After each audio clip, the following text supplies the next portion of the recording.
اس کے حلق سے کریہا انگی چیخ خارج ہوئی اور وہ جھاڑیوں میں کسی بے جان جانور کی طرح گر کر تڑپنے لگا۔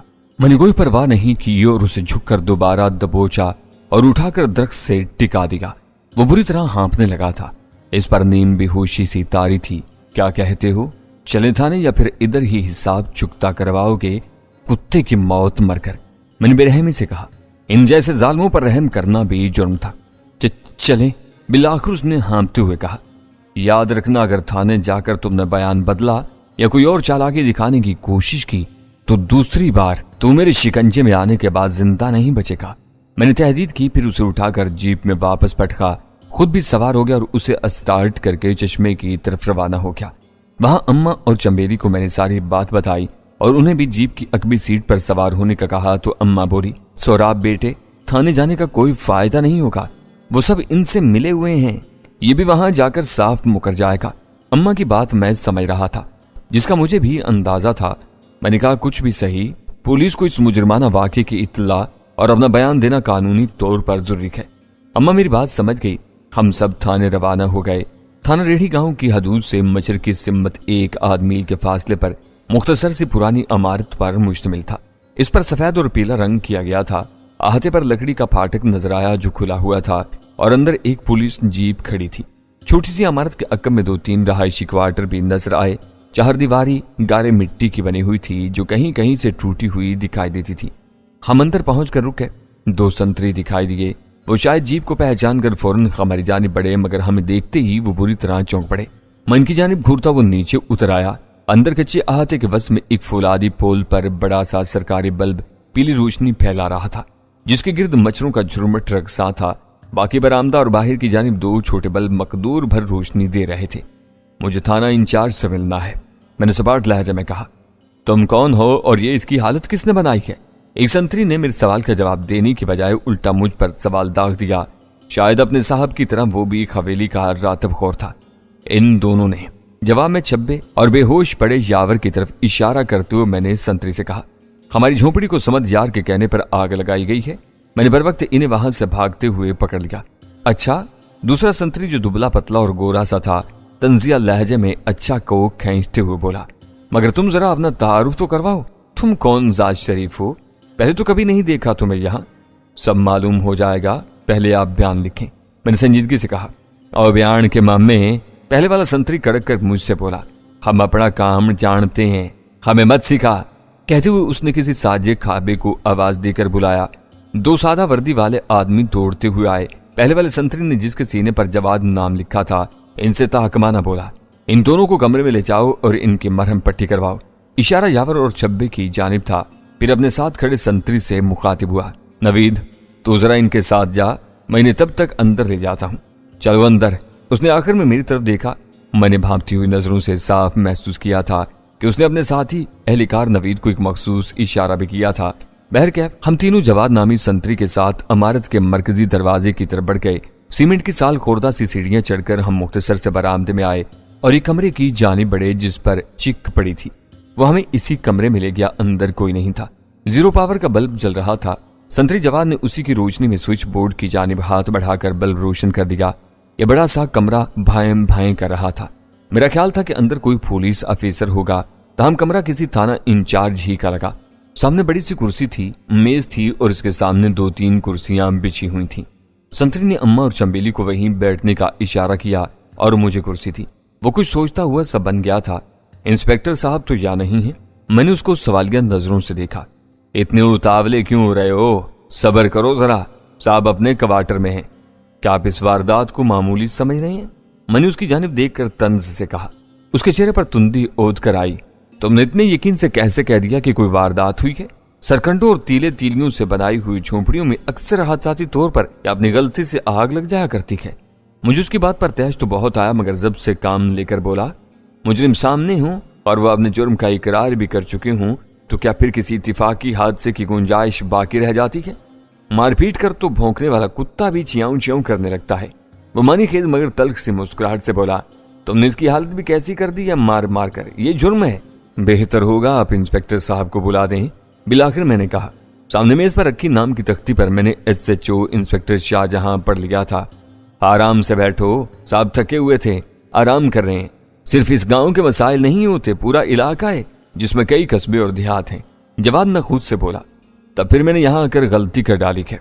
میں کرسی سے اٹھ کر سپاٹ لہجے میں بولا، مجھے رینجرز چوکی کا رخ کرنا چاہیے یا پھر شہر۔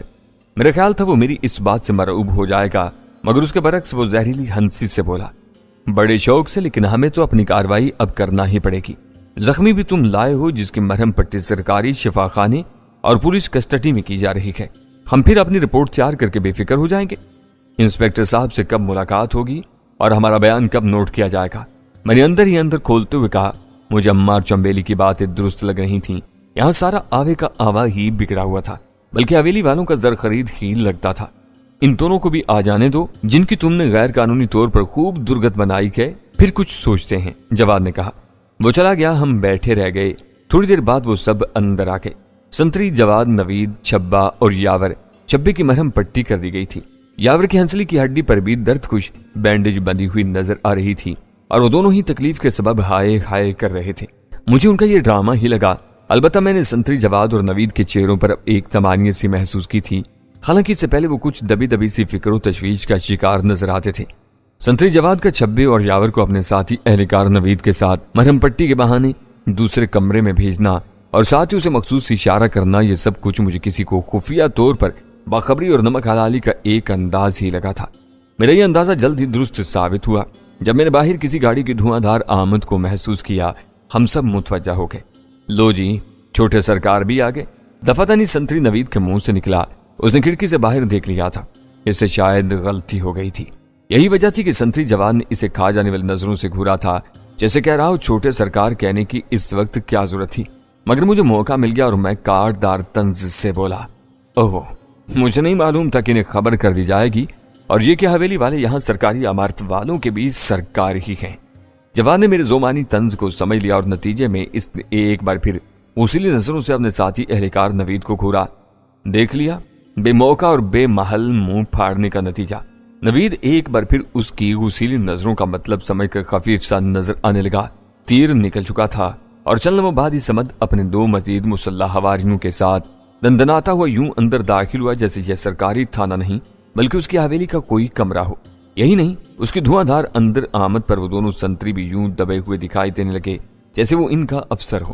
سمد یار نے اندر آتی شعلہ بار نظروں سے منظر پر نگاہ ڈالی اور پھر میری جانب گھورا، پھر سنتری جواد سے درست لہجے میں بولا، میرے آدمیوں کی یہ حالت کس نے بنائی ہے جواد؟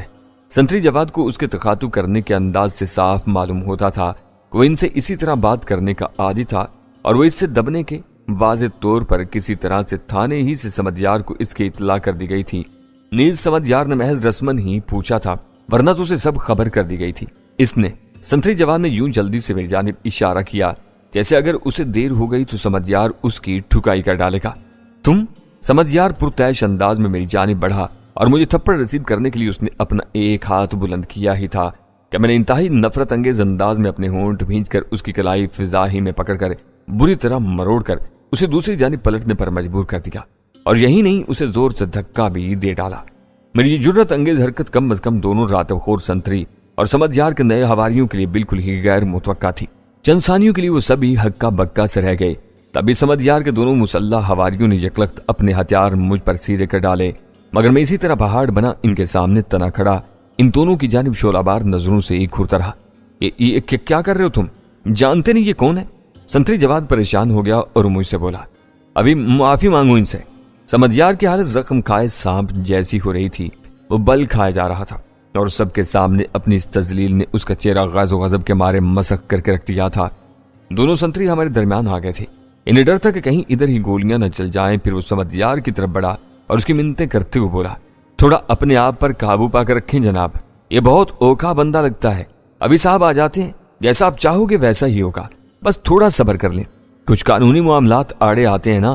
میں سنتری جواد کی سمدیار کو تسلی دینے کے اس انداز سے حیران رہ گیا جس دھڑلے کے ساتھ وہ ہم سب کے سامنے سمدیار کی منتیں کر کے اپنی نمک حلالی دکھا رہا تھا۔ وہ پولیس کی وردی میں قانون کی دھجیاں بکھیرنے کے لیے کافی تھا۔ اسی وقت بلاؤ انسپیکٹر شاہ جہاں کو، اسی وقت۔ سمدیار غصے میں مکے کی دستک سنتری جواد کے سینے پر دیتا ہوا دھاڑ کر بولا۔ نوید فوراً حرکت میں آیا اور دوڑتا ہوا باہر نکل گیا۔ سمدیار اور اس کے دونوں حواری خارج زدہ جانور کی طرح غصے اور بے چینی سے پلٹیاں کھاتے رہے، مگر میں اسی طرح پورے اعتماد کے ساتھ کھڑا رہا۔ البتہ اماں اور چنبیلی خاصی ہراساں اور متوحش سی دکھائی دے رہی تھیں۔ میں نے تسلی دینے کی کوشش کی، تاہم مجھے ایک تشویشناک سا احساس سوچ رہا تھا کہ میں نے یہاں آ کر غلطی تو نہیں کر دی تھی۔ میری یہاں کیا حیثیت تھی؟ کون مجھے جانتا تھا؟ اور زیادہ سے زیادہ میں کیا کر سکتا تھا؟ ظلم یا نا انصافی پر دل برداشتہ ہو کر 2-4 آدمیوں کو لٹا دیتا، پھر اصل جرم اور اصل مجرموں پر بڑی آسانی سے پردہ ڈال کر مجھ پر پولیس کیس بنا دیا جاتا۔ قانون تو یوں بھی اصل کی بجائے نقل کے سلسلے میں زیادہ جلدی کرتا ہے۔ اشرافیہ کے بجائے طبقہ ناتواں کے معاملے میں اسے سارے قوانین یاد آنے لگتے ہیں۔ میرے اندر ایک تواتر سے یہ ساری تلخیاں اترتی جا رہی تھیں۔ مرجائی رپورٹ پر پہلے جس لیت و لال سے کام لیا گیا تھا، سمجھیار کے آتے ہی وہ ہوا ہو چکی تھی اور انسپکٹر شاہجہاں کو فوری طور پر اسی تھانے میں پیش کر دیا گیا تھا جس کا وہ انچارج تھا۔ ایک موٹا تازہ پلا ہوا سانڈ جیسا شخص اپنی وردی اور پتلون کی بیلٹ درست کرتا ہوا بوتل کے جن کی طرح آن وارد ہوا تھا۔ کالا بجھنگ، جھلسی ہوئی رنگت، ٹھنگنا قد و قامت، نکلی ہوئی تون، جھانکتی ہوئی حرام خوری۔ اس کے ایک ہاتھ میں سیاہ رول تھا، اس کے چہرے پر بڑی بڑی گھنی مونچھیں تھیں اور اس نے آتے ہی سب سے پہلے جیسے کورش بجا لا کر سمجھیار کو سلام پیش کیا تھا۔ اس کی حالت پر تشویش کے اظہار کے ساتھ اعلیٰ اخلاق کا مظاہرہ کیا گیا۔ پھر وہ میری جانب طوفانی بگولے کی طرح مڑا اور خوشمگین نظروں سے مجھے گھورنے لگا۔ تم کیا کوئی پھنے خواہ ہو یا بڑے تیز خمار خواہ ہو؟ ہیں؟ بولو، اور کون ہو تم؟ اس نے اپنے ہاتھ میں پکڑے رول کو جارحانہ انداز میں میرے سپاٹ چہرے کے سامنے لہراتے ہوئے گرج کر کہا، انسپکٹر صاحب، میں نہ کوئی پھنے خواہ ہوں نہ کوئی بڑا تیز خمار خواہ۔ مظلوم کی حیثیت سے یہاں آیا تھا رپورٹ لکھوانے۔ میں تحمل سے جواب دیا۔ انسپکٹر نے مارے تیش کے سیاہ رول میرے چہرے کے سامنے زور سے لہرایا۔ اس کا بس نہیں چل رہا تھا کہ وہ اس سے مجھے بے تحاشا پیٹنا شروع کر دے، لیکن شاید اسے جہاں پہلے ہی اس سارے معاملے کی بریفنگ دے دی گئی تھی تو یہ بھی بتا دیا گیا ہوگا کہ ناانصافی کی صورت میں آگے کیا کرنے کا ارادہ کیے ہوئے تھا۔ ہاں مظلوم، رول ہوا میں لہرانے کے بعد وہ حقارت سے بولا، تمہارے جیسے 2-4 مظلوم اور جمع ہو جائے نا تو ہماری تو ہو گئی پھر چھٹی۔ پھر ذرا ٹھہر کر دھمکاتے ہوئے شعلہ بار لہجے میں دوبارہ بولا، یاد رکھو قانون کو ہاتھ میں لوگے تو سب سے پہلے تمہاری گوشمالی ہوگی۔ تمہیں شرم نہیں آتی کہ اس طرح قانون کو اپنے ہاتھ میں لے کر تم شریفوں کی درگت بناتے پھرتے ہو؟ کیوں مارا تم نے انہیں؟ تم نہیں جانتے یہ غریب تو خود نوکر ہیں کسی کے، مزدوری کر کے اپنا پیٹ پالتے ہیں۔ انسپکٹر نے آخر میں چبے اور یاور کی جانب اشارہ کیا۔ میرا جی چاہا کہ اس حرام خور کے منافقت پر انا للہ پڑھ ڈالوں، تاہم اس سے تحمل سے بولا، انسپکٹر صاحب اب پہلے میرا بیان ایسی کی تیسی تیرے بیان کی۔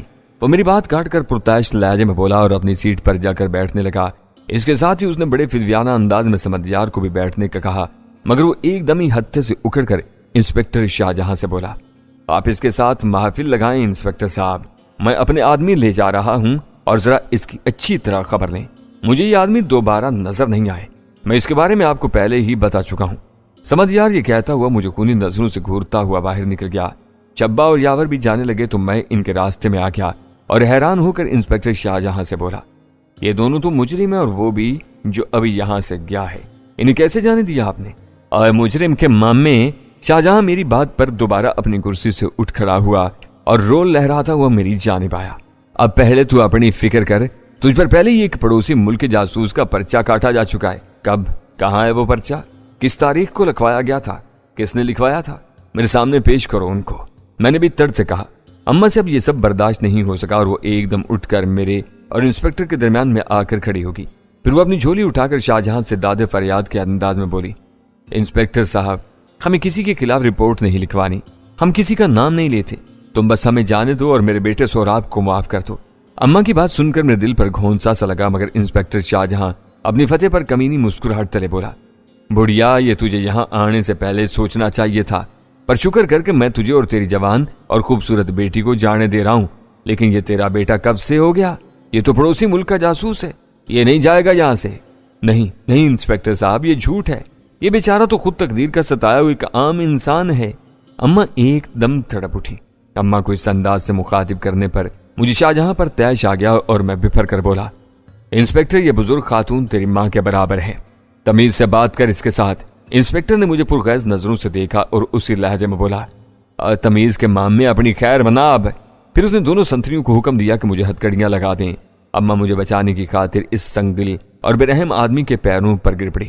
نہیں انسپکٹر صاحب، ایک بے گناہ کے ساتھ ظلم ہے، ایسا مت کرو۔